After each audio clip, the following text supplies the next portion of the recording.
having a discussion with relevant stakeholders like the trucking and forwarding associations to ensure that their members comply with the rules and the traffic regulations during that period.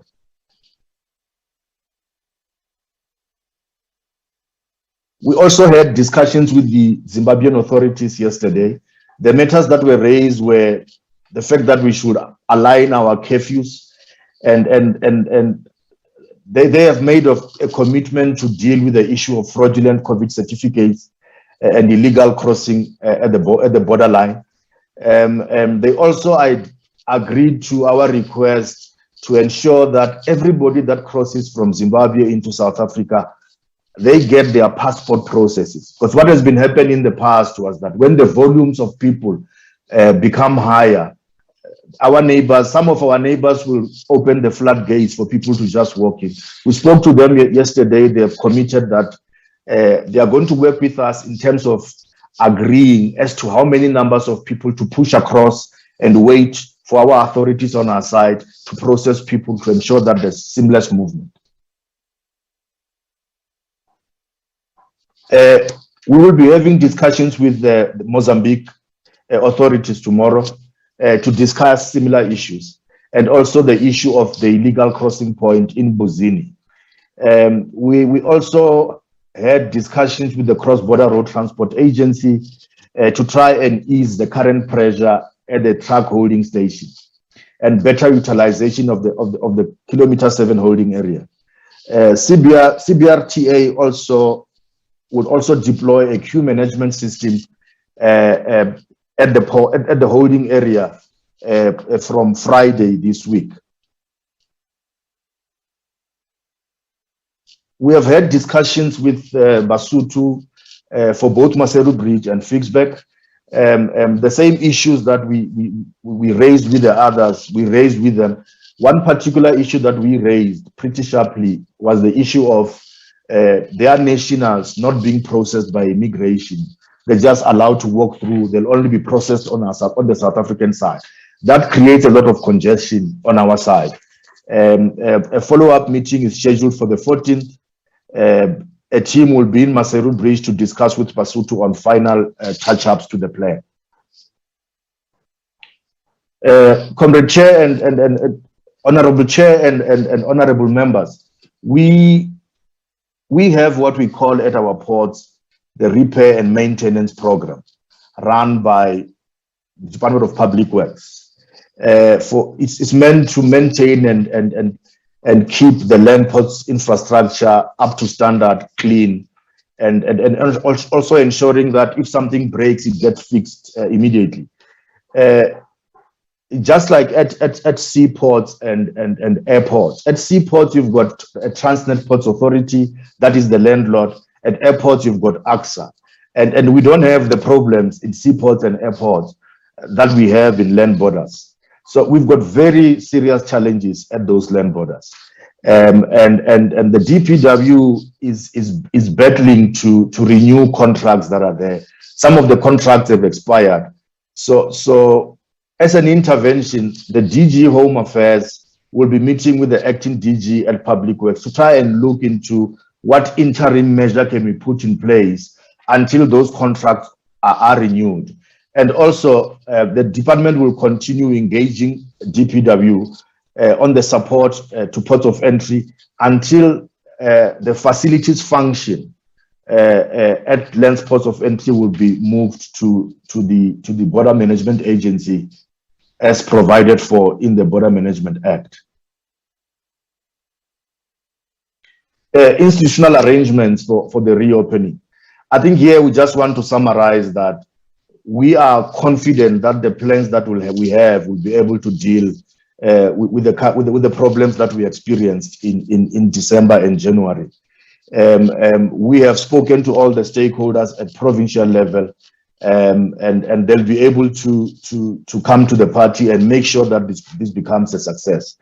We'll be dispatching a team of senior managers to Libombo, Bight Bridge, Maseru Bridge, and Fixback to ensure that everything is in place.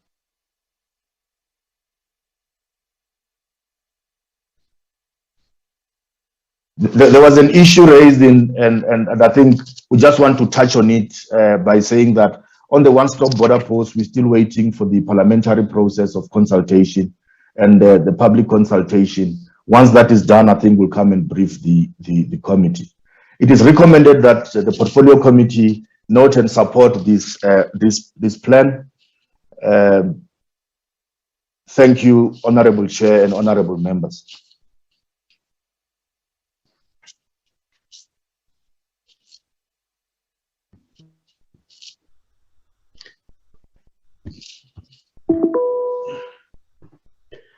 Thank you.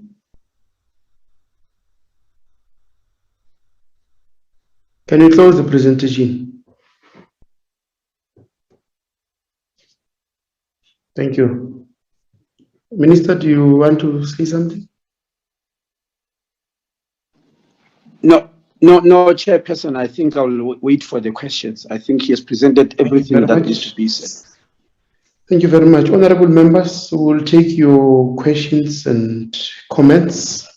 You'll note that the issue of the port of entry is one matter that everyone in the Republic is really worried about. So we've got to make sure that our roadmap is quite very clear. But thank you very much, Acting Commissioner and the Minister, for the presentation. I'm going to take Honorable Mudises number 1, Honorable Lizelle number 2, Honorable Asnat number 3, Honorable Kanyile number 4, Honorable Mgini number 5, Honorable Lekhwase number 6, Honorable Pillay number 7, Honorable Janji number 8, Honorable Chabane number 9, and Honorable Mwela to whip all of us. The last is will be Mwela. In that order, honorable members. Thank you so much, Chairperson. Let me also take this opportunity and appreciate the presentation as it has been done by Mr. Tommy. Can you raise your voice? And also appreciate the plans that they've tried to put forward in order to deal with the challenges or to avoid the challenges that we would have experienced in the past. I believe also largely that the challenges there rest with port health. So it is going to be important that we also know, or the department also make an effort to interact with port health or the Department of Health, just to understand and know what are they planning moving forward in order to deal with the challenges that we faced, particularly with the testing.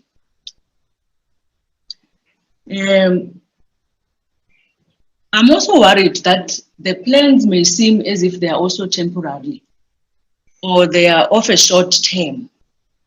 Considering that the Easter holiday is approaching, we need to have more tighter or more stringent plans that could be effective for us to be able to deal with the large congestions or activities that will take place at the borders. We know that holidays poses a huge challenge. So Easter is nearing, and we need to have proper plans for us to be able to deal with the challenges at the borders in a long term. So I want to believe that these plans are of a short term or are temporarily so. We appreciate also the interaction that has been made by the department with our neighboring countries or our counterparts in our neighboring countries in order for us to be able to deal with these challenges. I think it is important so that we have a synergy in the management of movement of the borders, because it doesn't also assist that we would put plans forward and the challenges mostly again will rest with the movements or activities that are happening on the other side of the borders. So that engagement with our counterparts is very important, and we appreciate it. We also appreciate the fact that there's coordination with other stakeholders within. But I'm worried that it may seem as if you are leaving the SANDF behind. So I would want to encourage the department that please coordinate with the SANDF as well. I think they can be able to assist with capacity from the SAMS services in order to assist with port health to conduct testing at the borders. I think, Chair, for me, that will be all for now. Thank you. Thank you. Honorable Co-Chair. Thank you very much, Chairperson, and thank you very much to the Minister and his team for this presentation, this plan. As the previous colleague had said, it looks like, and even yourself, it looks like a good plan on paper, but often we find that, of course, it's when we have to implement a plan that we sometimes fail. So hopefully it will not be the case in this instance. But I would like to focus on slide 6, where we speak about Limbombo. During the presentation, it was said that we have identified this as an area where illegal crossings have been taking place. In fact, the slide says it's a crossing area for illegal Pakistani, Somali, Bangladeshi, Indian, Ethiopian, and Chinese nationals using Emirates through Dubai. So my question really is then, if we've identified this in the past as an area of concern where these illegal practices are taking place, what type of interventions have we put in place to stop this illegal practice from taking place?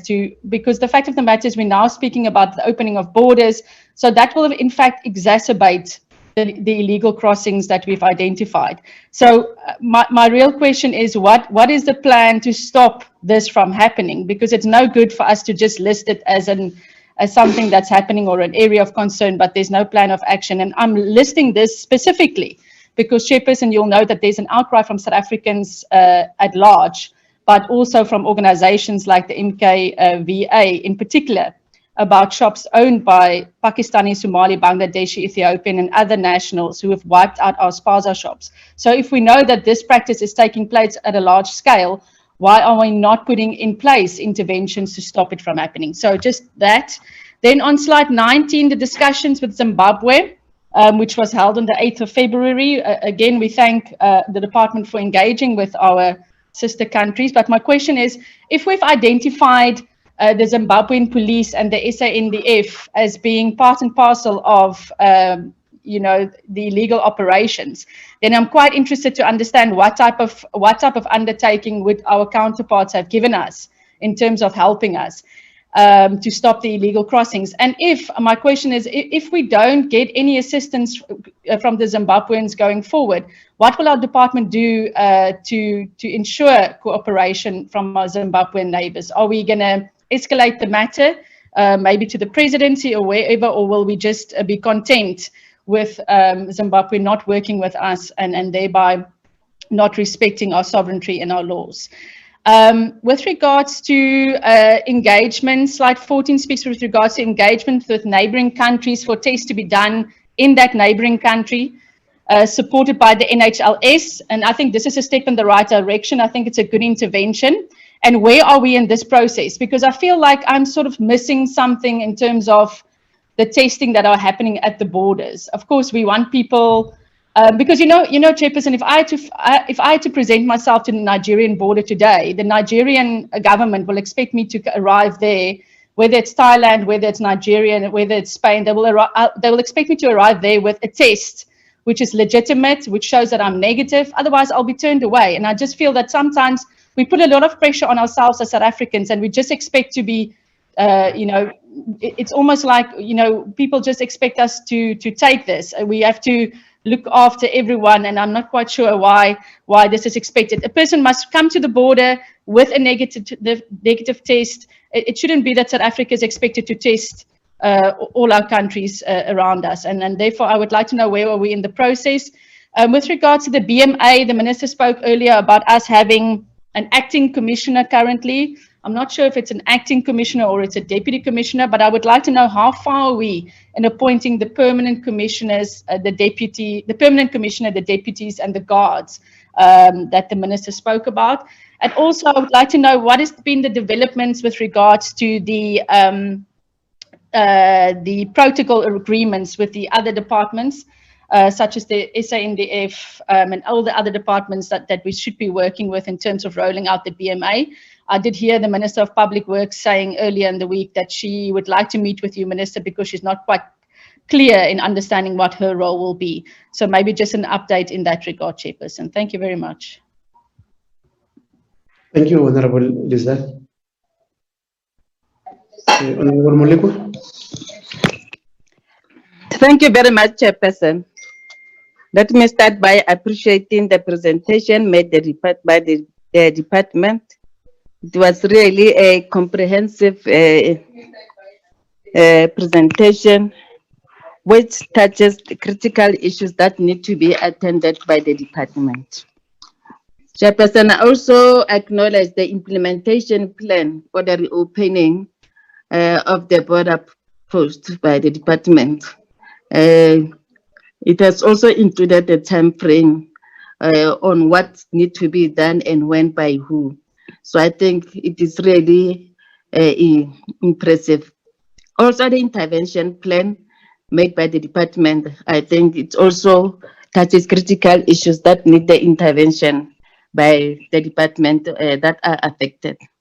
But Chairperson, I also want to raise the issue on the congestion that occurred during the festive season. I just want to caution the department to make sure that they start planning now, because as we are approaching the Easter holidays, we should not experience the challenges that we have experienced during the festive season. I think history should not repeat itself. So the department must start now for planning for the Easter holidays to alleviate any challenges that can be arise in the future. On the issue of maintenance, Chairperson, whereas we acknowledge that there is a progress or process made by the department in making sure that the DG met with the Department of Public Works, I also want to propose that maybe the Minister of Home Affairs should also engage the Minister of Public Works, because the maintenance of the border post cannot be overemphasized. It's very important that the maintenance should continuously, as it's been done also at the airport and at the sea. So it's important that the minister should also engage the Minister of Public Works on the maintenance issue, whereas there is also a process by the DG to meet with the Department of Public Works. Thank you, Chairperson. Thank you. Honorable Kanyile. Thank you, Chairperson, and greetings to the Minister and the officials from the department, as well as colleagues that are in the meeting. First and foremost, I would also like to take this opportunity and appreciate and welcome the presentation that is in front of us. Chairperson, before I comment on the presentation, there's a few things that I would like to bring forth. Firstly, I want to appreciate the responses that I have received from the department following long outstanding issues that I had submitted. I think after I raised the issue here before the minister, most of the issues, they have been addressed. However, the issue of Lindiwe CBC, I have not received the report. And I just want to highlight to the committee that I think it's very important that we get this report for Lindiwe CBC so that we can decide on a way forward and how we can conclude this matter. I indicated in the previous meeting that Ms. CBC had applied for her ID, and apparently she received a death certificate instead of receiving an ID. And as a result, the husband had to register the child at the Department of Home Affairs to get their birth certificate. Apparently, the dates that we used, the date of birth, were incorrect. Now, after 10 years, because apparently her matter was resolved after 10 years, when she received her ID, only then she had to go to the hospital to get proper documentation, to take another birth certificates and IDs. But now the problem is that the children have different ID numbers as compared to the ones that they are having on their matric certificates. And because of that, they're struggling to register at a tertiary institution or to even find employment. As a result, these two kids that she is having, it is the information that she has told me, they are suffering from depression. The other one is having mental challenges and is taking medication because of this mistake that was done by the department. And the other child is suicidal. And I do believe that these matters, the person, and we will need to attend to them and get to the bottom of this matter. And secondly, Chairperson, my colleague, Rose, Yes. Chairperson, it's Lekwase. Yes. I do not want to call an honorable member into order because we all have issues in our own constituencies. Can we kindly stick to what is on the agenda for this meeting, because we allowed everybody to put in an item if we have, and no item came forth. We all have issues that we want to put before, the civil issues that we would want to put before the department. But for now, can we just stick to what is in the agenda? Yeah, thank you very much. I think that order is sustained. Honorable Kanyile, we're dealing with the ports of entries. I'm not the matter. I'm requesting a report. Can I talk now? Yes, you may. We're dealing with the ports of entries. The matter we're talking about may be in the next meeting, and it will not be in line with running a proper meeting if in the next meeting, when we discuss queues at Home Affairs, then you raise port of entry related issues. It is only to be structural that when we discuss, we put an agenda, port of entries, those issues. The reason why I was just leaving you, I thought you will take short time and just move, but they're not for the agenda of today. They may be part of an agenda next time. So can you, as far as possible, confine yourself with the ports of entries, and that report will deal with it at an appropriate time. And those sort of complaint, I have also received that complaint and a letter from yourself.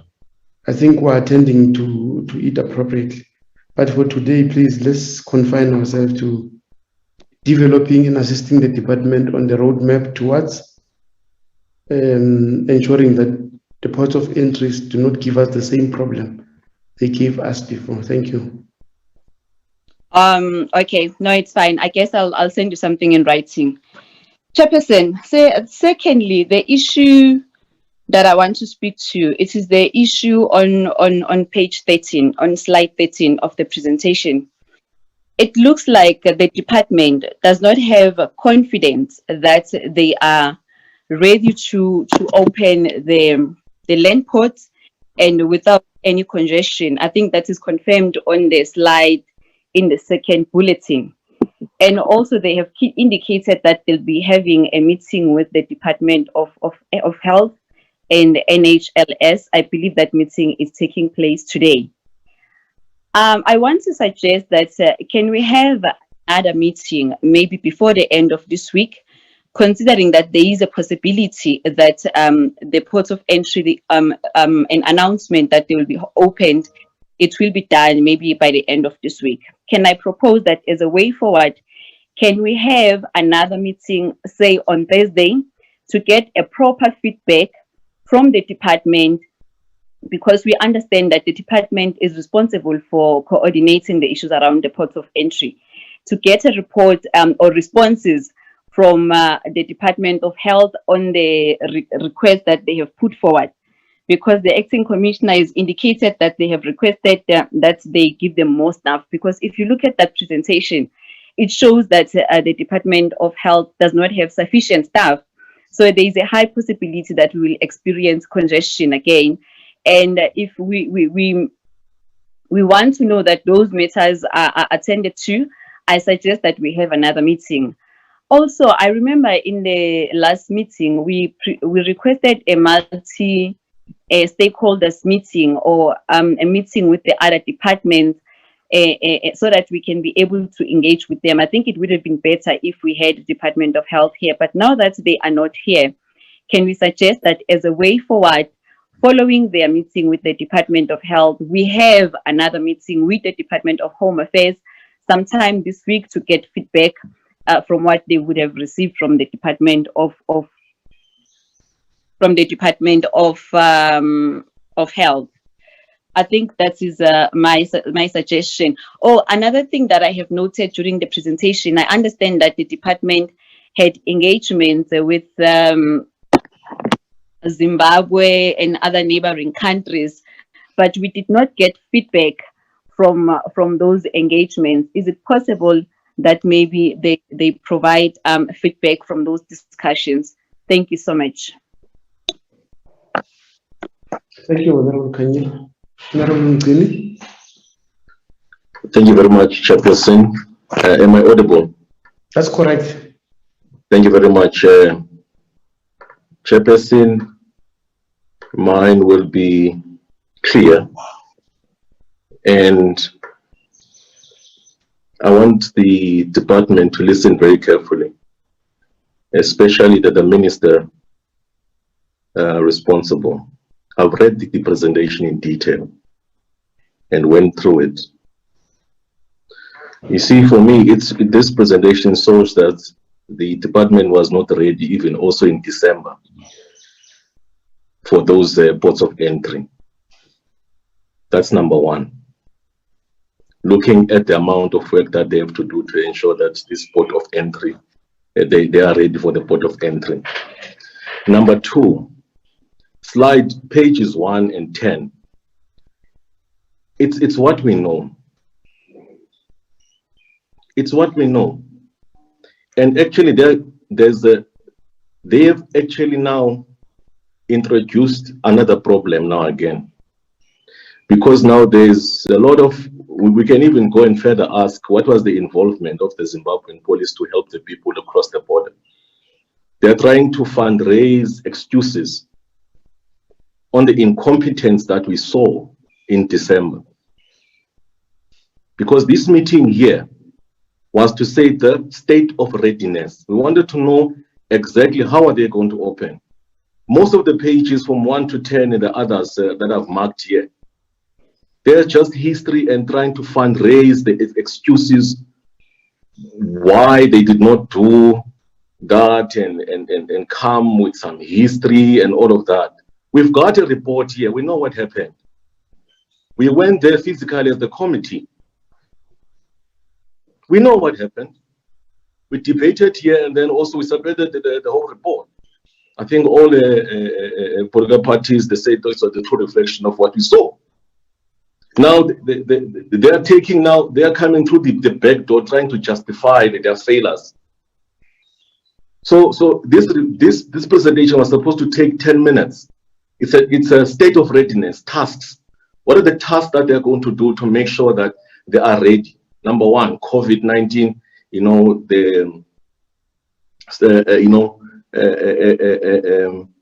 state of readiness, the implementation of the COVID-19 regulation, sanitization, and all those kind of stuff like that. We're not stupid, because this presentation is full of flaws.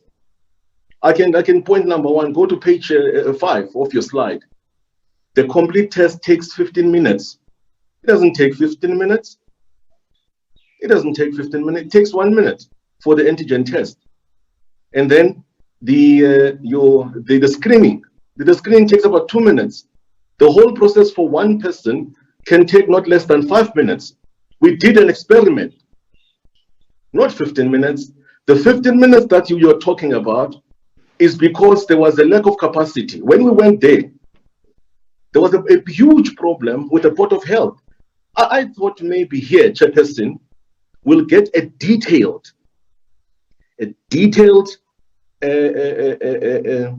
report on how the engagement with health and what are the commitments, not that we have set with health and We had an engagement, we advised them. We wanted concrete because as member Kanyile stated, you've got only 4 to 5 days before this opening of the borders. I'm not expecting that. We have set, we have lobbied, we have had an engagement. We want concrete things. State of readiness. Check, we've done this. Check, this has been done. Check, this has been done. Simple as that. And then the presentation is actually the 10 minutes. So we have seen that there was the main problem there. Without all that you mentioned, the traffic and all the other stuff that you were talking about, there was no people and personnel. The main problem was the Port of Health. They did not deploy people. When we went there was only one person who was working, and SNADF. You never dwelt on that. You've got only one slide on Port of Health, 1 or 2 slides on Port of Health. Should have dwelt more. The slide which is here, which is proper, is slide 12. Slide 12 it tells you what was the problem. Because if you look using science, because you need to be using science, stop being political. You always political things when you're presenting us reports and engage. You always being political because you see that is why, Minister, you always go on TV and say that those people of those committees are incompetent. Maybe we don't read these reports. You must use science. Science told you that the people who are crossing over actually it looks as if there were less. The problem was you should identify what was the main problem, and we advised as a committee. The main problem was the coordination of the Port of Health. Port of Health did not deploy enough people. You had in the screening area, there were only 2 people. In a sea of many people who wanted to actually come into SA. So I agree with Member Kanyile. We need to have another meeting, Chairperson, to get a detailed report in terms of the COVID-19 implementation, those regulations, sanitizing, social distances. We must get pictures that it was done, because in Limpopo there was none. For the people who were sitting there, there was no social distancing and all of that. So we must be honest here. When we're having a mediocre presentation, we must say that it was mediocre presentation. It was done at haste as a tick box exercise. And we must not actually allow those kind of things there. We had another big problem there, Chairperson. I'm going to try to be short and actually save time. So the others, if you look here, there was a problem there of ATM, people paying, the payment of those tests. How is the department going to make sure that people don't go into miles and miles and going, to withdraw money so that they can pay for those tests? Have you thought of that? Have you thought of how people are going to be eating there? Because Tuesday, say, some of the people are sleeping there. Have you thought about those things? How are you going to contain those kind of things? Practical things, not things which are pie in the sky. Go and think and walk it step by step. Be on the shoes of those people. Because the people were sleeping there. And I saw in some of the slides that this Port of Health, especially the one of Limpopo, it closes at 12 o'clock. What happens if you still have a queue? What happens to the people there? How are you going to be containing those, the people there? You don't need pops. You don't need pops. You're going to be inciting violence. Stop with the violence. Stop, because you haven't done a proper thorough situation analysis first. You want to deploy people to beat up people there and seem to be doing something. Don't do that. I don't support that, the deployment of pops. Because you're going to have now a genocide. You're going to have the massacre there. Deal with the problem. The problem that we had there was the deployment of Port of Health, and also there was no social distancing, there was no sanitization, and all those kind of actually things, the PPEs and all of that. There was no coordination, proper coordination on that department itself. So look into that first before you bring in a lot of reinforcement so that people can get intimidated, because there you can have a huge problem there. I want to suggest that I've got some comments on each slide on these things. That maybe some of those things I'm going to ensure that I send them to you. We need to get a commitment. NHLS, how many personnel are they going to deploy?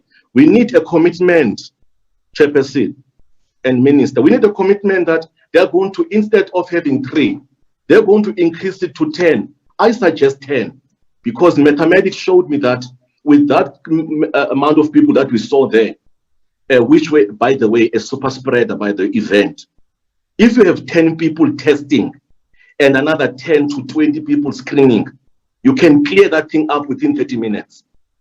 You can actually, I'm saying this thing on record, and then you can hold me into account on those things there.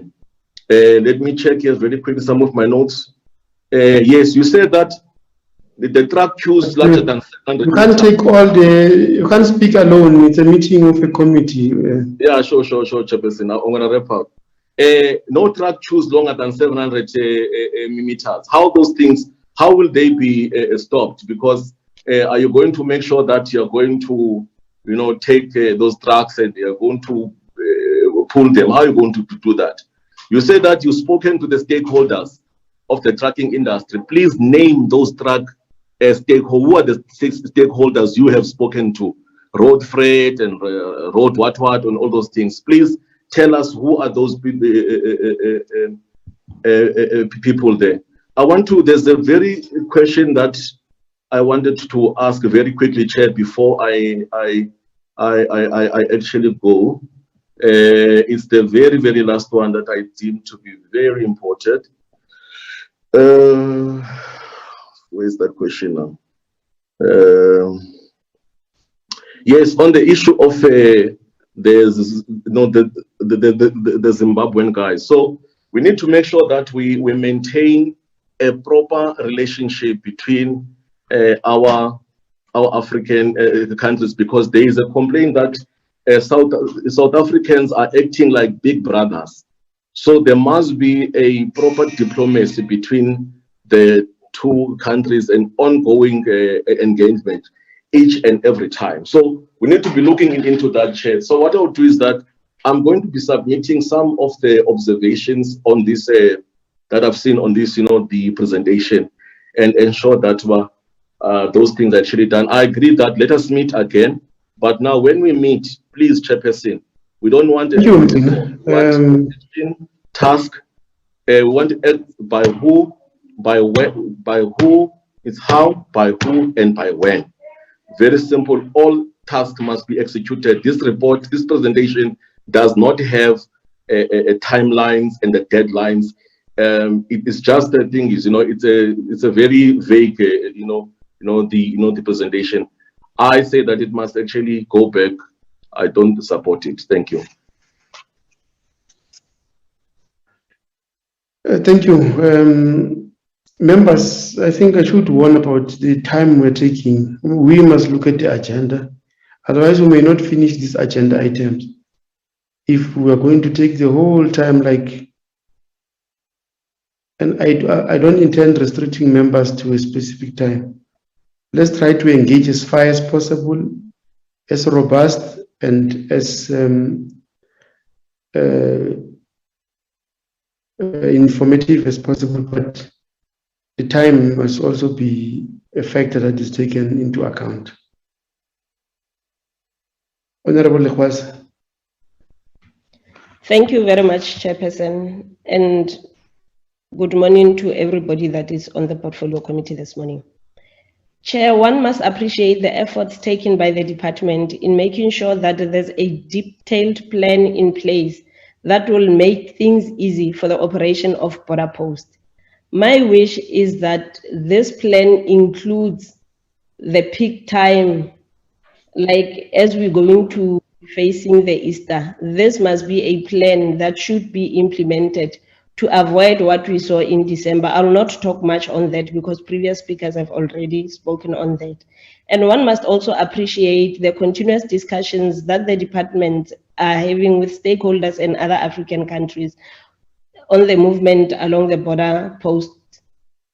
Chair, I would not want to have any questions towards the department because there are ongoing negotiations, there are ongoing discussions. I want to concur that there should be another meeting after all these discussions or after all these deliberations has been done. Maybe we can be called into a meeting just to give us a brief of the conclusion and the final plan of the reopening of the borders. And also, Chair, I want to emphasize on the coordination of these state organs that operate at the border post.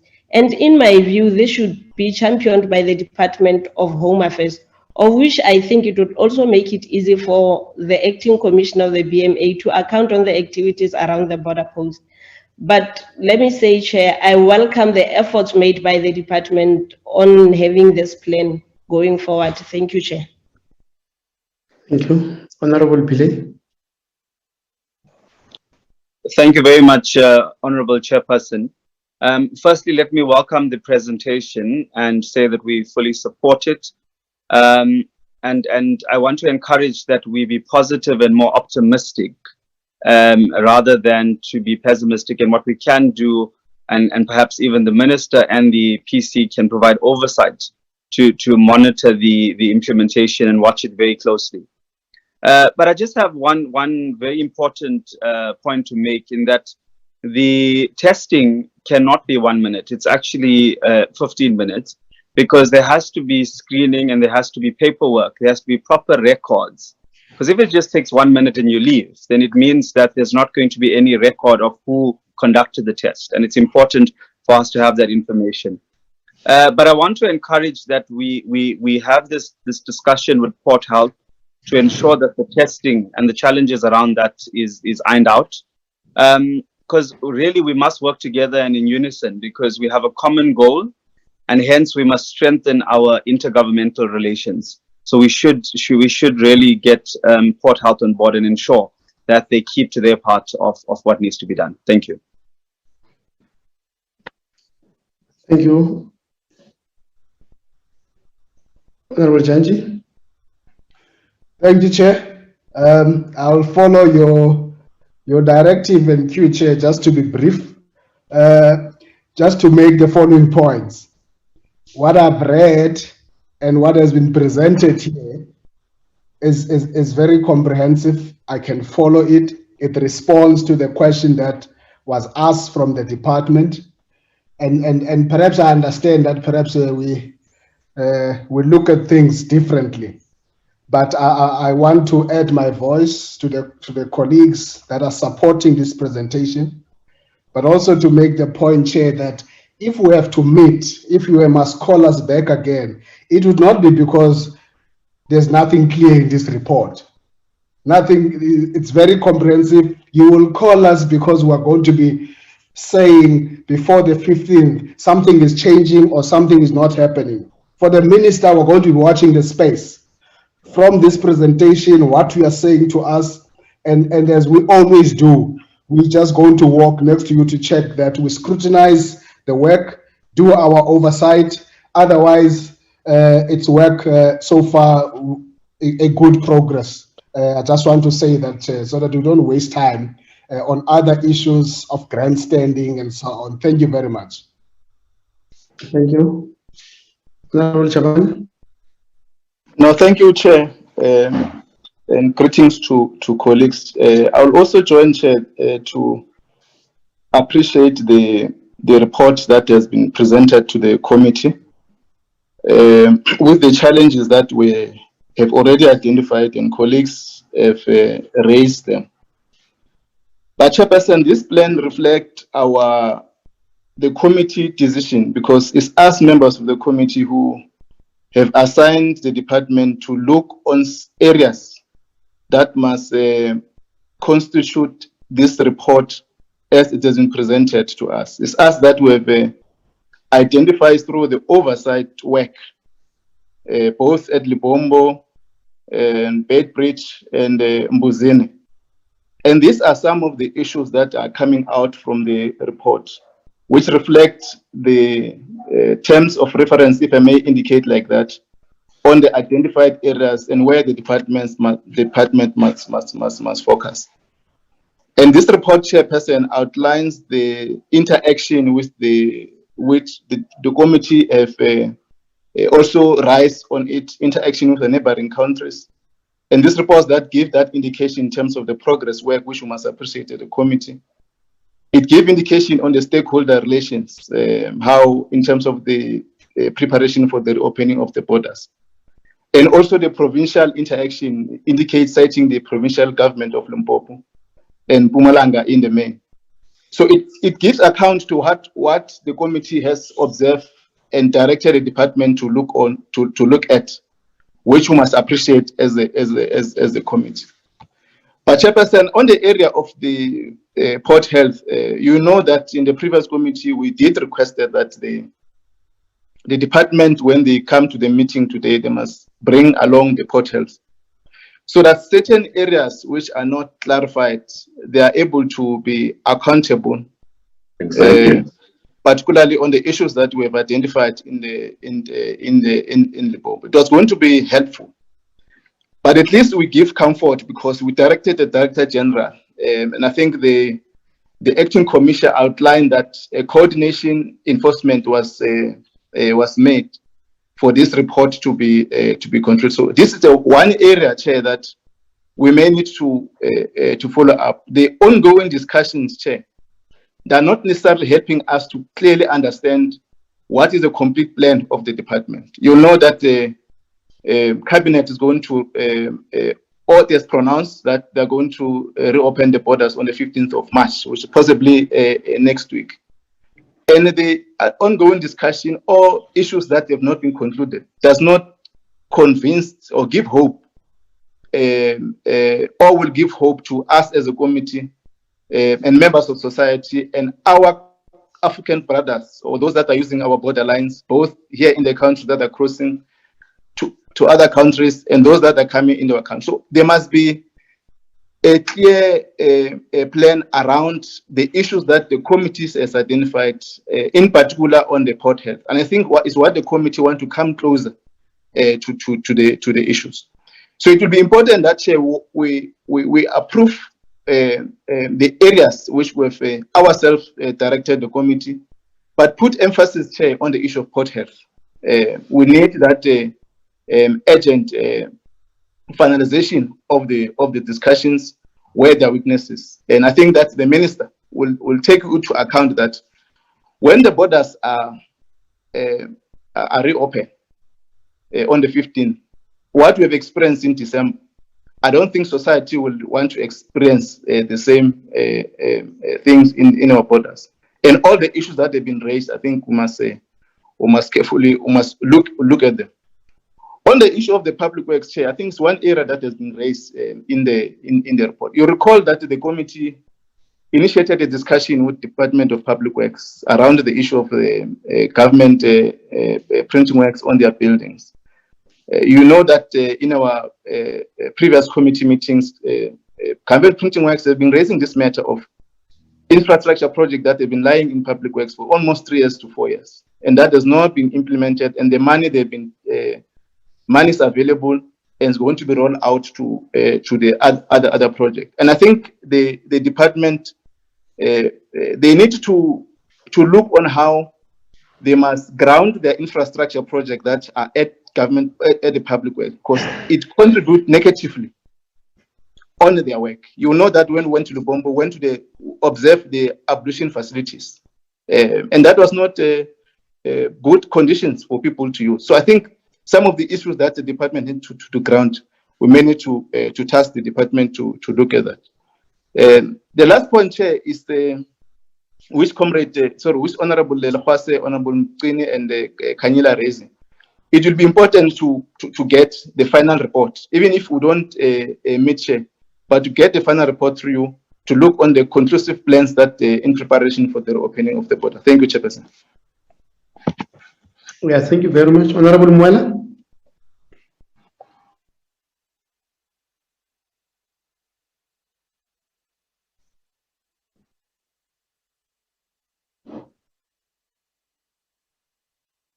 Honorable Mwela. You seem to be having a connection problem. It's fine. Thank you, members, for your robust engagement into the report. The report is well accepted. We will get, as Honorable Chabane says, Minister will expect a report, a final report that will be giving further roadmap on the matter. And I don't think, given that conclusion, that we may need to respond to questions and comments. The report, it is quite comprehensive, but it will need to be beefed up with all the final issues that must be taken care of. Upon presenting that report, we will take a decision whether we call another meeting or not. Members who are calling for other meetings are sometimes our strict invitees into our management committees when we prepare for the committee meetings. So I think the management, upon receiving the final details of the report, the management will then decide whether we call another meeting or the report will be sufficient. What is important for us is that the situation that we have seen on our visit and what we have seen or that we have characterized as a humanitarian crisis must not happen again.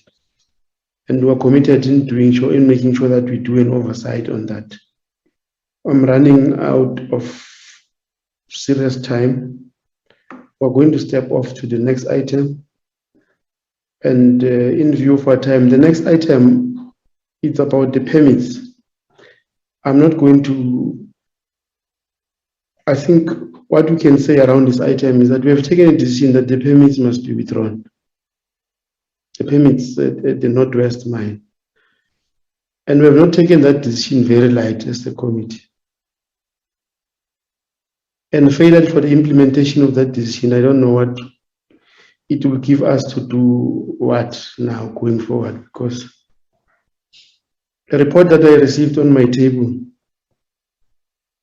was that a certain Mr. Mbele was called on leave to come and do permits on the 25th and the 26th, which he did successfully without the knowledge of his even superiors. And that is the basis why we want the permits to be withdrawn. The meetings that were held with Labour and all GMR, we appreciate them for the future, and we have now taken a decision now as a committee that we're going to look for all these permits of foreign nationals in all the mines and check the level of corruption which officials in the department were involved in. Because what has happened is unacceptable. And we appreciate the letter written to members of the committee, but it does not deal with the issue that Mr. Mbele was called on leave to do permits of over 1,000 people. So that is what we're dealing with. When we get to the meetings of the waiver and what is going to make things worse, because the legal advice I received from the legal of Labour also agrees with what we were saying as the committee. So we don't want this matter to be a big matter. We just want this matter to be reversed and the proper processes be followed properly. So that is what the committee wants. So we don't want to move to a level where we go to the police station, open a case as the committee against Mr. Mbele. Mr. Mbele will tell us who authorized him to come from leave to give these people against the will of the people who must be employed, the locals. So if we're taking to that level, then it's going to be another matter. So I think that is what we record members as a response, that there is a meeting, DMR and so on. I can just take two hands of members to talk on this matter and we close it. I will allow you Mgcine and Chabane quickly, because we're running out of time. The next item is going to be taking a lot of what I see Mgcine up and Chabane quickly. in less than 2 minutes. Okay, no, thanks, Chair. That is fine. Yes, Chair. I wanted to check with the department very quickly is that if the decision of the committee it has been taken, why who vetoed it? Because it was clear, as you are saying, that these permits must be reversed, an investigation led by the DHT must be done, and all of that. And also, we wanted to remind the department very quickly that on Section 197, it does not say to you that these permits must be printed very quickly in the agency that it is actually there.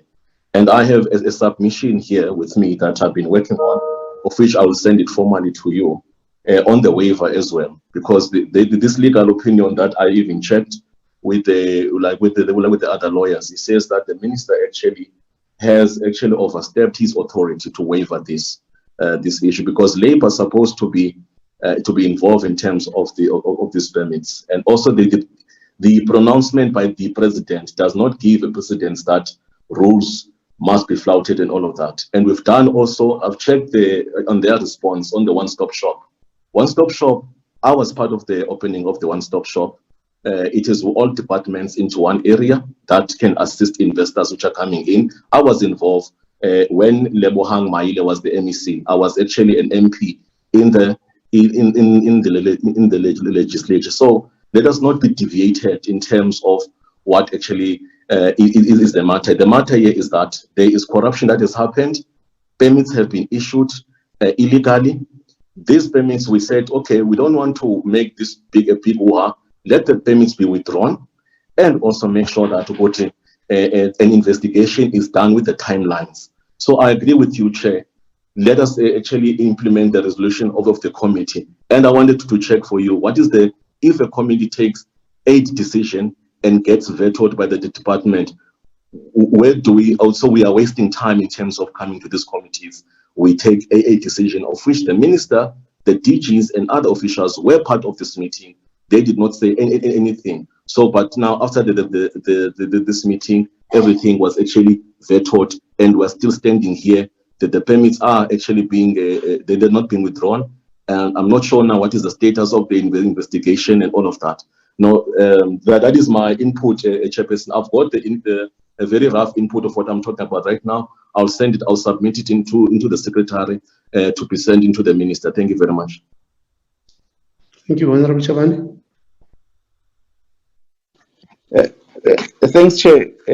Without wasting time, Chair, in the last committee, there are two issues we resolved on, which you have outlined, of withdrawing the permits, and the report that we must get from the department in terms of the extension of investigation around this thing of the permits. And we did say, Chair, in the committee that correspondences between the Chair and the department are not sufficient to benefit the committee to understand what are the actual issues that are arising from the allegations and the complaint that they are being raised through Honorable Mgcine to the department. And I think that it will be correct that we deal with that matter, Chair, so that the committee comprehend details on the process beyond the deadline that we have been given, because we said they must be withdrawn and they must give an indication of investigation until the end of March. But we again said that they must be beyond investigation in all the mines, because if we don't get an accurate details on behalf of our people, it may appear that the same things is happening at the level of the department. So the department must come closer to the committee. What we may need to do, Chair, is to caution the minister and his team to be closer to the issues that the committee is raising, in which you have articulately outlined, Chair, because it may not of assistance to deal with the correspondences without factual details as a report when the process has started and where we need to do the oversight. The new issue, Chair, which I think you are raising, that it appears there's a misconduct of a person whom you have named at the department. Those are some of the issues that the committee needs to get into detail so that we uproot what is alleged, or we concede to what may be comprehended wrongly by the people who are alleging this matter. So I think we may need to get closer to the matter, and the department must come closer to the issues that the committee has resolved on, and we deal with the matter. We close it. So I suggest Chair reaffirm the approach of the committee on the two issues that were raised, and how the department must come closer to us in terms of the details. Thank you, Chair. Yeah, thank you very much. We're moving to the next item. Minister, you can speak about this matter as you get into the next presentation. And Honorable Lekota, be ready yourself to present after the Minister. Over to you, Minister. Yeah, thank you, Chairperson. Thank you very much. Thank you for giving me this opportunity. I was actually going to ask for it. Chairperson, I want to put it up front that under no conditions will the Department of Home Affairs try to defy or put aside the decisions of the committee. That's not what we are for, and we have never done that in the past. The fact that I wrote a letter to you, Chairperson, was to explain our dilemma. The issues that honorable members are mentioning here, we don't know about them. We do not have any evidence, legal or otherwise, that there's been corruption here and it is being investigated. Secondly, Chairperson, there are legal implications to the instruction you have given us of withdrawing the permits. There are court implications. If then the department believe we are defying them, I will then plead, if the honorable members of the portfolio committee believe we are defying them, I will then plead that usually what I've seen is that for committees to take such very serious decisions, you need hearings, and I'm ready for that. Why don't you call all the stakeholders and the people who are involved for a hearing in front of the committee? I'm sure even the private companies would like to arrive, would like to appear in front of the committee and clear themselves. As I'm speaking here, there is an exchange of letters from very big law firms on this issue with differing opinions, and we don't have the information that we're having. Why don't you call that hearing, call the mining houses, call Department of Labor, call everybody in a public hearing to hear exactly what has happened? Because I'm afraid if we just withdraw the permits as we are being instructed, and I'm emphasizing, there are legal precedents on this issue. There are already court cases in the High Court that have already happened. What are we going to say? That I've gone against the law because the committee so desired? I don't believe the committee also desires to go against the laws of the country. So I'll really plead, very humbly, Chairperson, that before such a decision is taken, call a hearing if the information that we are giving as Department of Home Affairs is not sufficient for you, because there have been many stakeholders in this regard. The person who is supposed to have lodged the complaint, we have seen a letter, though informal, from the company disowning him, saying they don't have such a complaint that has been laid. The issue of issuing permits over Christmas, we are also not aware of it. That's why it will be proved in those hearings where a document will be produced that somebody issued permits on Christmas Day or on Boxing Day. We are not privy to that type of information. So it's very difficult for us to act on the instruction when we look at the legality of what might happen, the court cases that might take place thereafter. Thank you, Honorable Chair. No, thanks. Thanks, Minister. We We will call a hearing. We'll call Mr. Mbele and the legal of Home Affairs and the legal of not those mining companies. We have nothing to do with the mining companies. We have something to do with the processes of government being followed in a proper way, and hold the executive and the government official accountable for their actions that are not in line with the law and are not favorable to the people of this country. The reason why we're following this matter, I think, is very few reasons. One is that local people were supposed to be employed, but the permits were given by Home Affairs for over 1,000 people from Lesotho. Two is that a chap called Mbele was called on a holiday to come and give permits. That is what, and it's not something very difficult for a department to check that one. So we'll call Mr. Mbele, call the legal, and call labor legal to come and say, because we can't set a precedent where the committee has taken a decision and somebody else veto that particular decision. So we're going to follow the matter to where it's going to end. We're not going to leave it to chance. Over to you, Minister, to present over the next item. Yeah, thank you, Chairperson. We will definitely welcome such a public hearing by the committee, and the relevant stakeholders witness to present, because we don't believe it's only one stakeholder. Chairperson,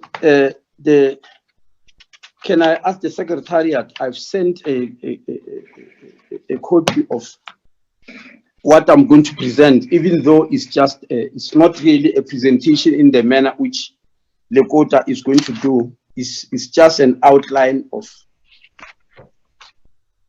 progress.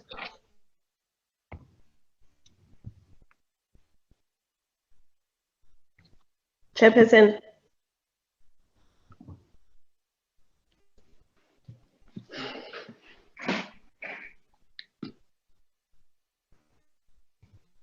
Chair. Proceed, Honorable Request. Chairperson, I'm sorry to interject while the minister is still talking, but I want to raise an issue. I don't know if I should call it a complaint. It can't be that some of the documents are sent as very late in the evening and we are expected to come to committees and deal with issues. For some of us, we are deployed by parties to this portfolio committees. There are consultations that need to be considered and to take place. For argument's sake, the term of this parliament started in 2019. There are issues of Fanzale, there are issues of the Fanzale commissions, there are issues of the panel on electoral reform of Kgalema Motlanthe. One needs to go and research on these issues, and one needs to consult from the party position before coming to the portfolio committee. And we set precedents, Chair, that documents that arrive late to members of the committees will not be entertained. I don't know if I'm out of order, but I think this should be raised in this committee, Chair. Thank you. Honorable Chabane? Yes, Chairperson. Okay, before Chabane, Honorable Koche? Yeah, Chairperson, I also wanted to raise this issue very sharply, because the thing is, the rules of Parliament states that committees must get presentations at least 48 hours before. So in this case, if our committee sits on a Friday, then at least we should be receiving documents on a Tuesday. We should be receiving it on a Friday. And last night we received an 85-page document at about 7 o'clock in the evening. And it's not that we cannot work throughout the night, but it's not a desirable situation. We would like to have at least time to reflect on documents, to make our notes, to consult with our caucuses. And we should really, as a collective, make this point that with the department and other people that are making presentations, that they do send it to us in time. It is our role to play the oversight role. It is our duty, and we cannot do that when we get documents very, very late. I don't know if it's deliberate or what the situation is, but we need to address it, and we need to stick to the 48-hour rule, Chairperson. Thank you, Honorable Coach. Honorable Kanyile.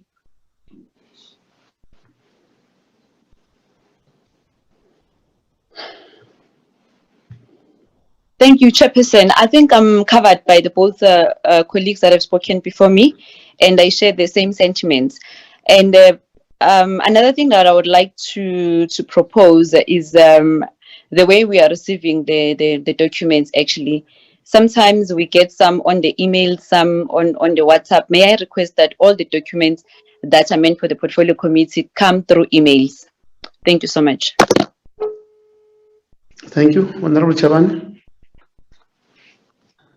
No, thanks, Chairperson. I think I share the views raised by members. And because this is an important matter of discussion that we have to interact with as members of the committee, and a conversation that must ensue with our people. And it's important, Chair, that we are consistent on the rules. You remember that there were documents which we arrived late when we're dealing with the issue of Human Rights Commission, City of Cape Town, and some documents arrived late, and the committee took a collective decision to reschedule for another meeting. And I think if we ought to be consistent with that process, we must also use it in this matter. We know that we received those documents, in particular, the two documents, these documents of Honorable Lukota, which came at night at 7, the 82 pages.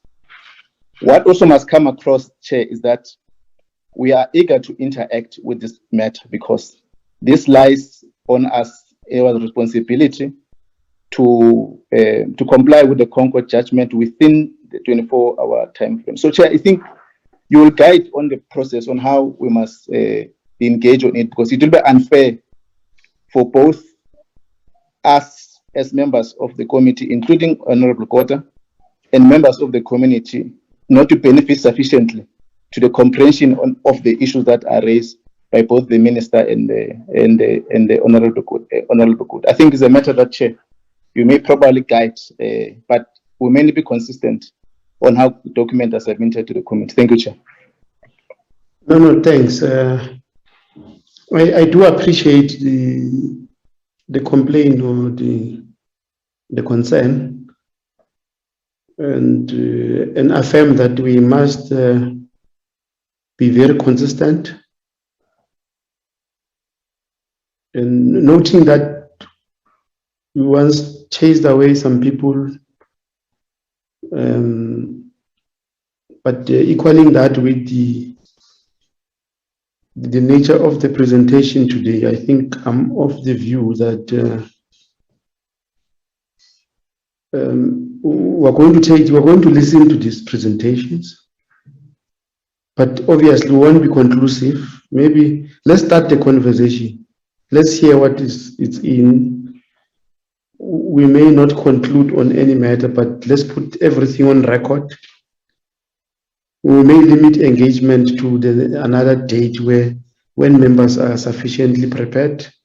I do respect that members must also consult with their parties for such an important matter that is being discussed today, because you will note that what we're discussing today is in response to the 2 years that the Constitutional Court has given us, that we need to respond and come up with a legislative framework, because the court has declared the Electoral Act 73 of 1998 inconsistent and unconstitutional to an extent that it does not allow independents to participate in the provincial and the national sphere of government. So it is an important conversation that we need to start. Like I've said, that we're trying to prepare a clear roadmap. So part of the roadmap that we need to prepare and start to come up with, it will be informed by all these pieces of information that we get from all of you members, from parties, from private citizens. And I think, as for me, I'm very happy that Honorable Lekota wants to lead the way by sharing an insight with us on what may be a best possible approach. So let us just open our hearts with the view that we may not be conclusive given that the documents came late, but let's get the documents on record. They are now with us. Let's get them on record. We will then have another time that we then interact with them conclusively. So on those bases, I think I want to allow the presentation by both the Minister and Lekota and Honorable Lekota for the record purposes and for further actioning. That is my conclusion, members, having heard whatever we have said. So I'm giving over to the Minister and afterwards, Honorable Lekota for that presentation. Over to you, Honorable Minister.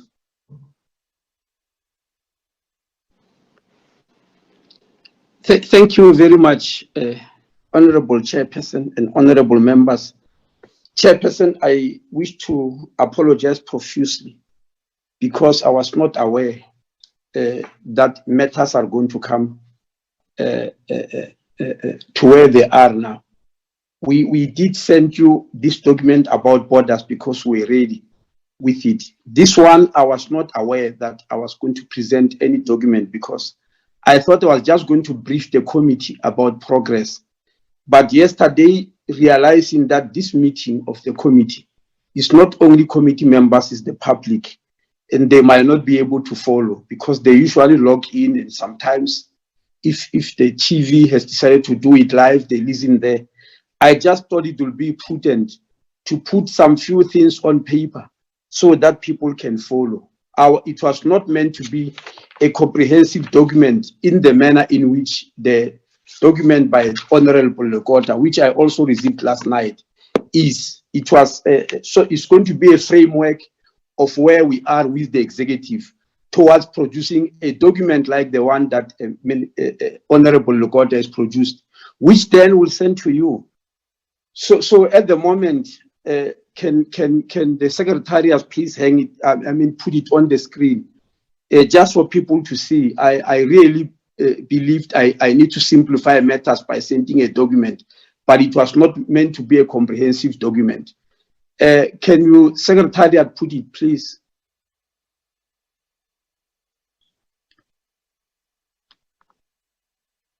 Hello? Chairperson, are there problems or have things frozen or what's going on? No, you're not frozen, Honorable Minister. No, I mean the screen. I've asked the Secretariat to put things on the screen. I don't know whether it's a problem or not. Eddie, can you respond to that?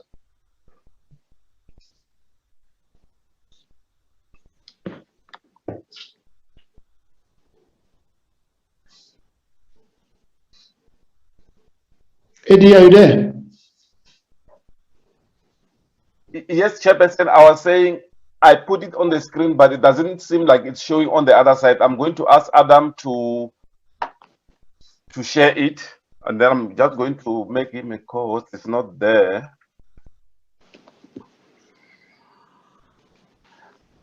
Mr. I think, Minister, the members have received the presentation. Okay. So you can proceed even if it's not on screen, but for the sake of time, Eddie, in the meantime, please make sure that the IT assist us to get everything properly and orderly on the screen. Okay. So yes, in the meantime, Chairperson, I can continue. This is a progress report update on the development of the policy and development of the legislation to amend the Electoral Act 73 of 1998 to allow independent candidates to participate in the National Assembly and provincial elections. Firstly, Chairperson, we're just making a point that the Constitutional Court declared the Electoral Act 1998, Act number 73 of 1998, as unconstitutional to the extent that it requires that adult citizens may be elected to the National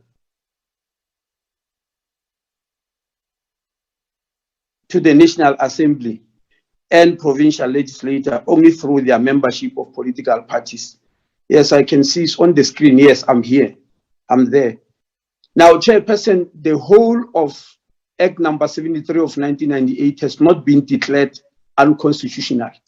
Only the part that requires adult citizens to come into parliament through political parties, that is the part that has been declared unconstitutional.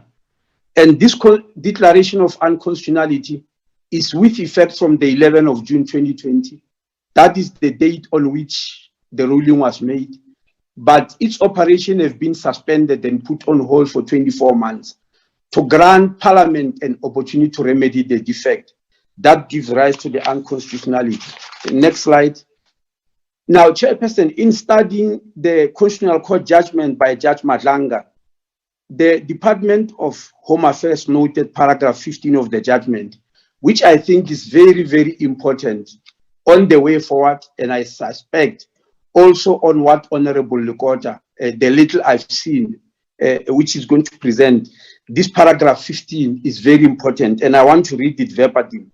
It says, before I proceed, that means I'm quoting Judge Madlanga, open quotes, before I proceed to deal with the interpretative exercise, let me mention that a lot was said about which electoral system is better, which system better affords the electorate accountability, etc. That is territory this judgment will not venture into. The pros and cons of this or other systems are best left to Parliament, which in terms of Section 46, subsection 1, and Section 105, subsection Roman figure 1, subsection A of the Constitution, has a mandate to pressurize an electoral, to put up together an electoral system. There's a typo there. The court's concern is whether the chosen system is compliant with the Constitution. So what Judge Madlanga was saying is that it is Parliament that must come with electoral system, whichever electoral system Parliament chooses, in whatever way. The concern of the court is, at the end of the day, does it comply with the Constitution? And we are aware that Act number 73 of 1998 does not comply with the Constitution when it comes to the issue of joining political parties. So when Parliament has finally come up with an electoral system, the Constitutional Court will only look, does it comply with the Constitution? If yes, then our work will have been done. Now, next slide, please. When you take paragraph 15 of the judgment together with other reports, like the Slabet task team, which has just been mentioned a few while ago by the honorable member, the report of 2003, and the former President Kgalema Motlante's high-level panel of 2017, the Department of Home Affairs concluded that in complying with this Constitutional Court judgment to accommodate independent candidate, Parliament cannot just end there. What we are emphasizing is that we've realized that it's not just a matter of substitution, of going into Act number 73 of 1998 and saying, yes, from now onwards, we are allowing independent candidates. No, we don't think so. We think Parliament must actually take a giant leap and come up with a new electoral system, as suggested by paragraph 15 of the Constitutional Court ruling. It is not really a ruling that, but the judge was making a very clear statement, which when you read together with the Slabet task team and the Motlanthe report, it starts making a sense. So having reached this conclusion, Chairperson, the Department of Home Affairs is in that South Africa could not be the first and only country faced with the problem of an electoral system. There should be other democracies globally that in one way or the other went through this problem and understood the pros and cons of one or the other system. So for that reason, the Department of Home Affairs went into a deep study and did the following. We studied countries around the globe who are using a single member constituency and first past the post method, something called first past the post, whereby whoever wins in a constituency, regardless of whether you win by 20% or 30%, as long as you are number one, you are the one who are elected, and it's called first past the post. We studied 4 countries who are using that method, what is their pros, what is their cons, what is the problems, what are the weaknesses, what are the strengths. We then went to study the mixed electoral system, which is called mixed member proportional representative system. And 2 countries were so studied. We then went to study the third type of countries, which are using what is called a closed list system or a party list system. And only 1 country was looked thoroughly into on the issue of party list system. Then number 4, we went to study what they call preferential list systems and PR single transferable vote or STM, which is a variant, not variant, variant of proportional representation. And 3 countries were studied thoroughly who are using this type of system. Then we came to our continent. In the African continent, because we are one of the youngest democracies, only been 26 years old, there are democracies that are more than 50 years old. What type of systems have they used? Are they using? What have they gone through to? And so we chose 5 countries on the African continent. We chose those who are Francophone countries, and we chose those which are Anglophone, and we tried to include countries within SADC and the AU when we selected these 5 and studied them thoroughly and looked at their problems. Now, armed with this information, the Department of Home Affairs drafted the policy document which must guide the country.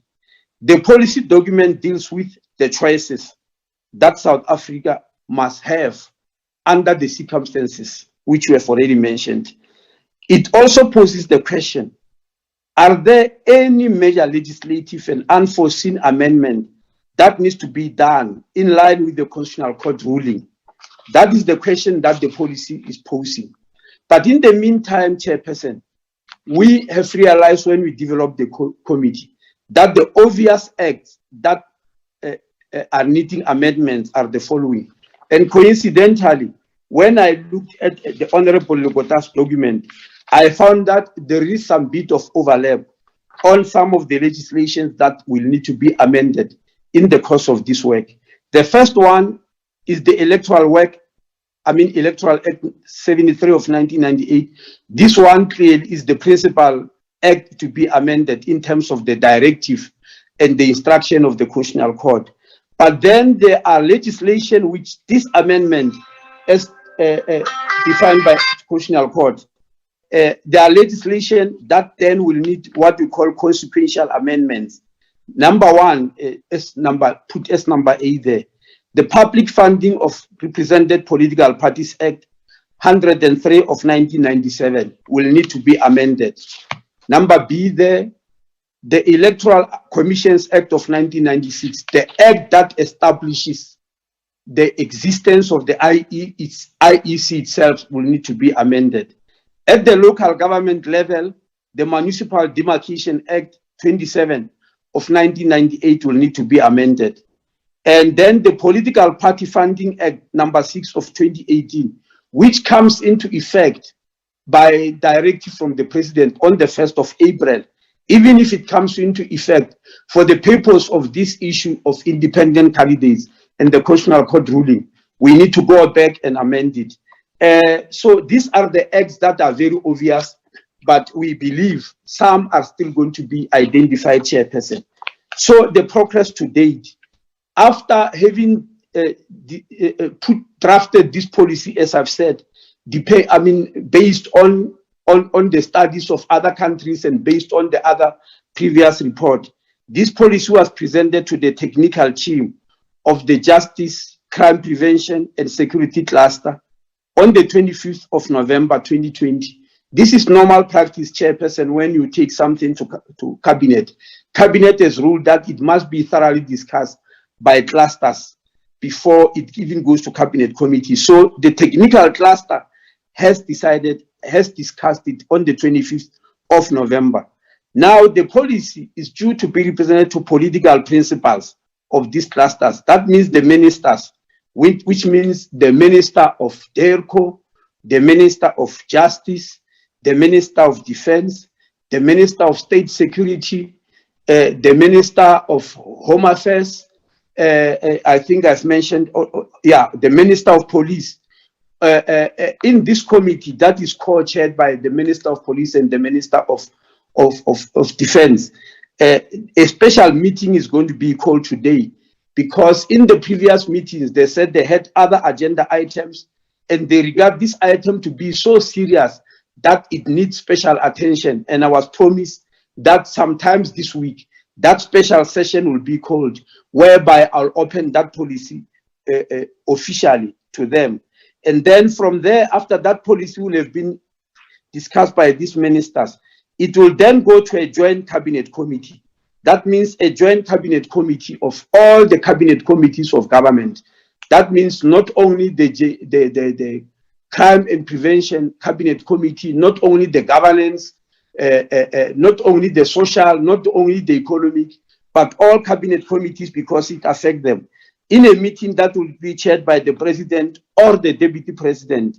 And that is most likely to take place in the next 2 weeks, depending on whether the cluster ministers will have met this week as promised.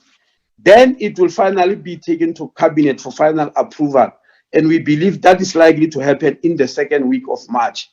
After this, it will then be ready for Parliament. We'll then present to you in the same manner as Honorable Lekota has presented this 85-page document to you. We'll do the same only after Cabinet has finally approved it. In the meantime, Chairperson, Home Affairs is setting up a multidisciplinary team to start looking at the amendments of the Act mentioned above and other issues. We are putting a multidisciplinary team because we have concluded that the work that is awaiting us is not only a legal matter, it's also a matter of political science, it's also a matter of social science, it's a matter of architects who know electoral systems and have gone through them all over the world. We are putting such a committee. The committee will also act as a technical team to implement the various proposals that may come along when the policy and the bill are being discussed. For instance, we have heard that from Honorable Chabane, that there's a likelihood of a workshop of all political parties. That workshop will come with certain technical and legal issues and social issues that needs to be looked at. That multidisciplinary committee, it will go through them for processing and for making sure that they implement what the political parties will have implemented. I'll stop here, Chairperson. Unfortunately, as I said, before the policy that we have developed is seen and adopted by Cabinet, I won't be able to put it in front of this committee. I'll do so immediately they've approved it. Thank you very much. Good. Thank you, Honorable Minister. Honorable Lekota, over to you.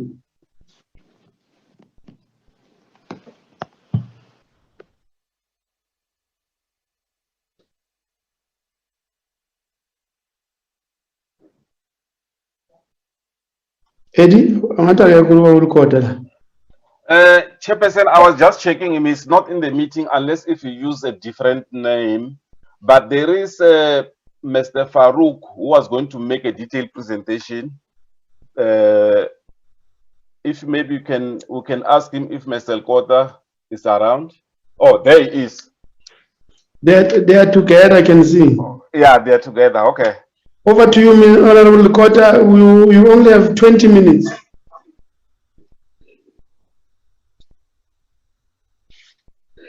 Over to you, veteran.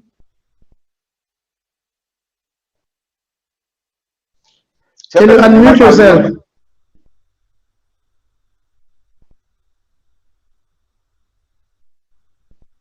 Okay. Can you hear me now? That's correct. Yes, thanks, yeah. Well, thank you, Chairperson. I have been in the meeting right through. I have listened very carefully to everything that was being discussed. May I extend my greetings to the minister and everybody else in this meeting. I must you, Chair, has said to the House and what the committee has dealt with.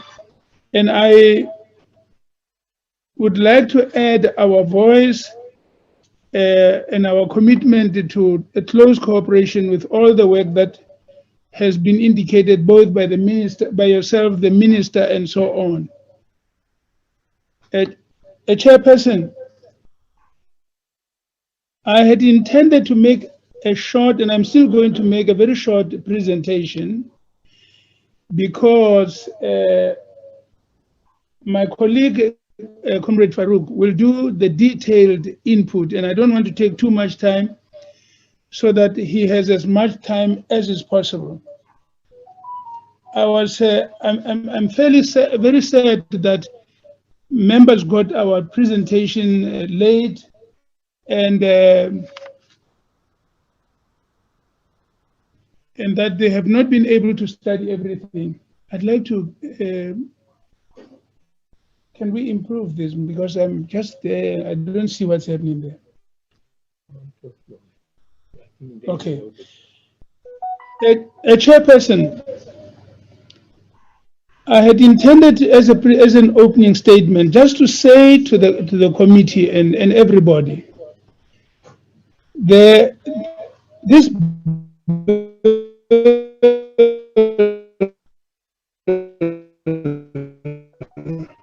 as the Minister has shown, is a very complex bill. It deals with quite a lot of issues, and I'm glad that he's tabled all the other amendments that will have to be considered and the steps that are going to go on. Because the origins of this bill that was passed, Bill B3422, 2020, the origins of this goes right back to the Freedom Charter 1955. I don't have time to deal with the detail of that, and I don't think members are ignorant of the history of the country. The critical thing here is that we are continuing the process of our constitution making. And we had come along with this, and at a certain point,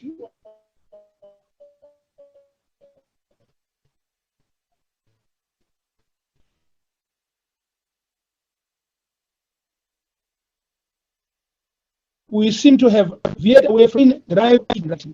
And one see that if you go back to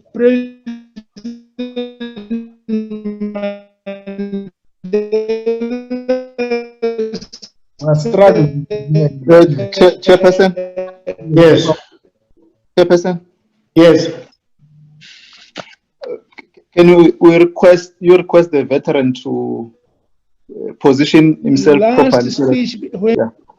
Honorable Likota? Yes. We are struggling to hear you properly, but it's good that we have beamed the presentation. But maybe if we can switch off your picture for better connectivity, because members are complaining that we are not audible enough. Do you get that?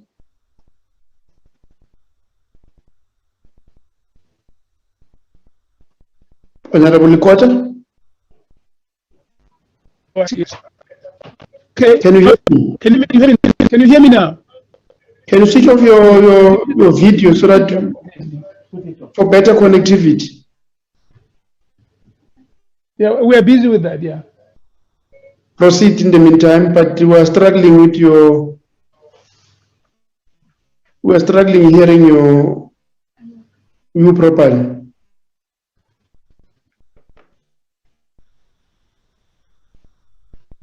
Honorable Likota? Honorable Likota? Hello? Yes, Honorable Likota.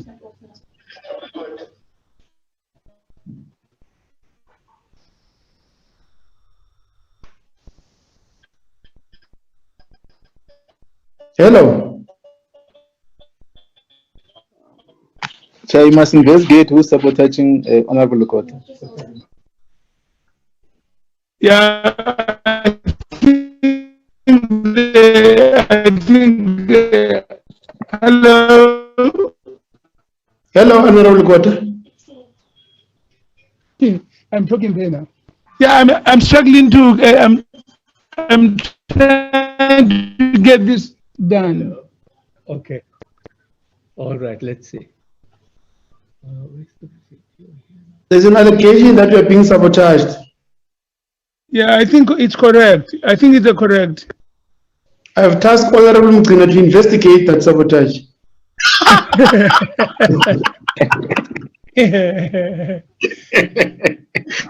Hello. Yes, Honorable Kota. Can you hear me now? Correct. Thanks. Yeah.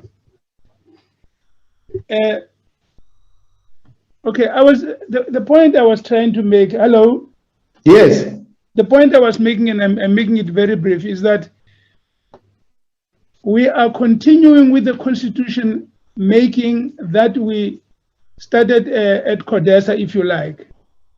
And I was reminding this House that at the time when President Mandela was making his last speech when he was retiring, he made the point that we seemed to have forgotten the work or the direction in which we are going. But he says that we became very lackadaisical with our work. He says, but even as we do so, in other words, taking pride in what we had achieved and so on, we do need to re-examine our electoral system so as to improve the nature of our relationship as public representatives with the voters. He was pointing out that we had been drafting very well, guided by the Freedom Charter, doing the Constitution, and then he says, questions have even been raised as to whether this House is not a carriage on the gravy train, whose passengers idle away their time at the nation's expense. And the point he was making was that it was urgent. We must pursue this work with urgency. We cannot allow ourselves to neglect it. I think a look at our history will show that when President Mbeki had followed him, the Slabert Electoral Task Team was set up, I think, in an attempt to take this job forward. 3 years later,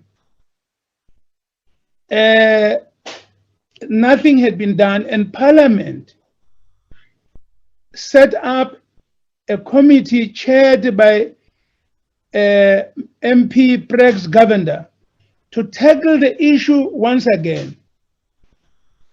That committee found that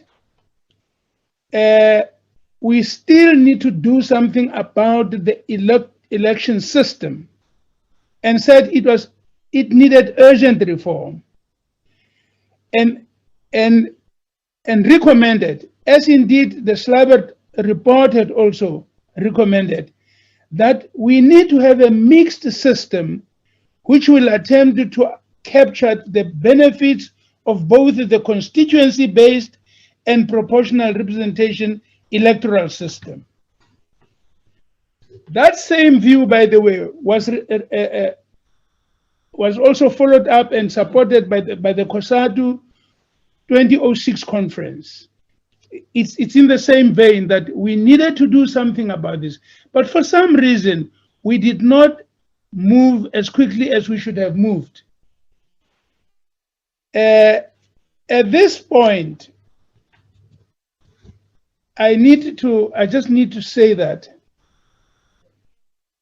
Parliament was jacked into action as well, because in 2017,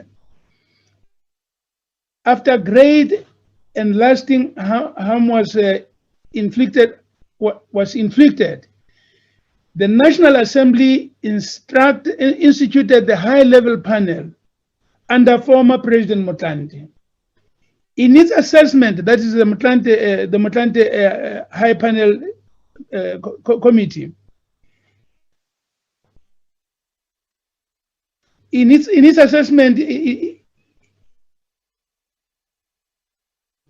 it pointed to key legislation and the acceleration of fundamental change.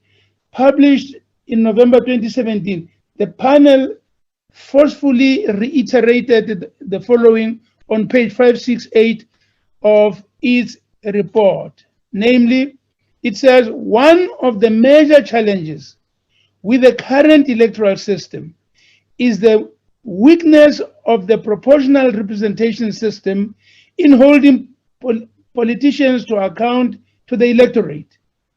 Moreover, members of parliament are appointed not directly by voters, but rather by their party, based on candidate lists submitted to the Electoral Commission ahead of the elections. This makes them beholden to the party and its leadership rather than voters, and places party politics and loyalties ahead of effectiveness and delivery. You see, the point here having been that the Freedom Charter had declared that the people shall govern, that it is the people who will say what needs to be done, not somebody on their behalf. At this point in time, everyone agreed about the electoral reform, but still not much was done. Finally, Parliament was jolted into grasping the nettle. The New Nation movement approached the Constitutional Court in August 2019, asking for the right of independent candidates to stand for the provincial and national legislature elections to be recognized. This is what led this action to the Constitutional Court and to the 11th June 2020, when Madlanga J concluded that Section 19(3)(b) of the Constitution, read with Section 18 and the other cognate rights, must be given its full effect. This goes back to the Constitution, where we had started writing the Constitution from at the beginning. Madlanga returned us to the Constitution, and Parliament was given 2 years to comply with the judgment of the Constitutional Court. The point, therefore, that the Minister is making, that we have to look at the Constitution. It's a very wide issue we have to look at. We must study these various legislatures so that our Constitution, our Electoral Act must comply with the Constitution to the fullest. And this is where we are at. I think we are still on the journey to write by this act, which we are going to do now and then send to Parliament. We are still fulfilling the promise made to the people, and I think that the Minister, in setting out what we need to be doing now, is in fact in consonant with our approach. We think we should all move in that direction and make sure that when ultimately the Electoral Act of this country is written, it enables the people of this country to achieve what was promised to them in the Congress of the People in 1955. Chairperson, I think with this opening statement, I'd like to leave the matter there so that we can ask my colleague here, Mr. Farouk Kasim, to do the whole presentation, because I just wanted to make sure that by these observations, I open the stage so that we can proceed to make the remainder of the presentation. I thank you, Chair, and I'm going to ask Mr. Kasim to take over here so that all of us can follow the presentation on his screen. Thank you. Yes, that permission is granted. Mr. Farouk can proceed, but take note that we have far less than 10 minutes to. I would like to appeal to you, Chair, that if, with the powers invested in you, you may consider allowing for this to be completed, please, sir. I can only allow it to an extent that it's 10 minutes, but we have less than, but take 10 minutes. Thank you very much, Honorable Chair and Honorable Members of Parliament. Can you see the screen? Correct. Right, thank you. So what I'm going to do, I'm going to go quite quickly through the more technical parts of the bill, having had the introduction from Mr. Lekota. Now, as the Minister pointed out, this work required putting together and welding together three different components. One was the constitutional, the other was the social, and the third was the political. So we began with hundreds and hundreds of hours of work researching, as the Minister and his team did, other different systems of election in other countries. And then we started by saying, right, let's begin to see where we need to insert a role for independence. And so the first part of our presentation, as you will see here, the independent candidates, and this shows what needed to be done in order to incorporate them into the electoral law. The departure was, we wanted somehow to make a connection between voters and the independent candidates. In a country like England, they have what is called surgeries, where members of parliament meet with constituents to deal with the problems of their area. And if we were going to have candidates who are going to be elected, who again did not, as it were, come from communities and work closely with communities, there was always going to be a problem. So we decided that there should be a number of wards in a constituency, and I'm going to come to constituency very quickly, that should be conjoined. And at least about 700 to maybe 1,000 people there should support the candidature of the independent. So that after the election, looking at the results, the IEC would be in a position to determine where an office for each member of parliament should be, a physical office where surgeries could be held, discussions take place, and the problems of communities taken to the various legislatures. So that is what you will see there on slide number 13. Then on slide number 14, the question of what happens with the Bill of Rights. Now, the Bill of Rights is the responsibility of all those who are elected to take forward. And although we have one of the greatest Bill of Rights in the whole world, it has been more locked in paper than shown in action. So here we put in a provision that whoever was standing as a candidate would, in a personal manifesto, apart from the party manifesto, indicate how and in which way the Bill of Rights would be advanced. Because if that is done, then the question of service delivery and the happiness of the people of the country with their public representatives would be made manifest. So I will jump down quickly to what's in the Constitution. And of course, my leader indicated that our need to keep our connection with the Freedom Charter alive through all of our history. because it is one of the most important seminal points in our politics.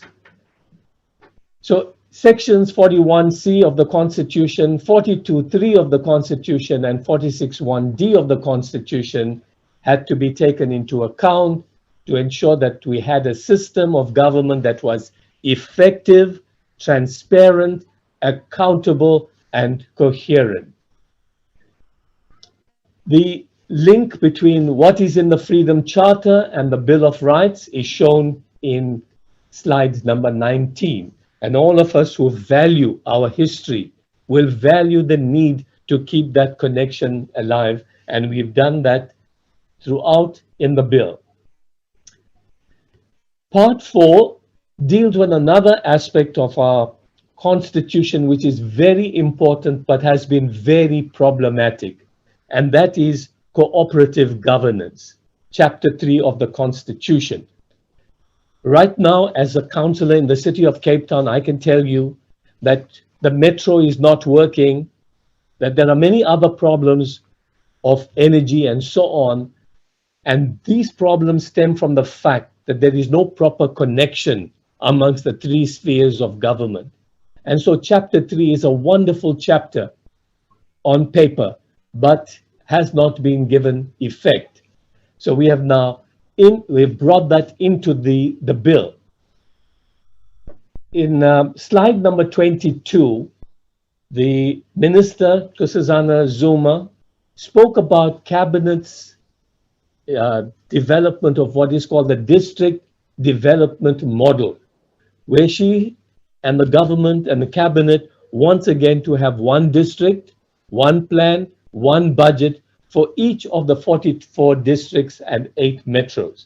So what we have been doing is quite consonant with what cabinet wants done, and you will see this on slide number 22. So just to sum up quickly now for the first part, what are the salient features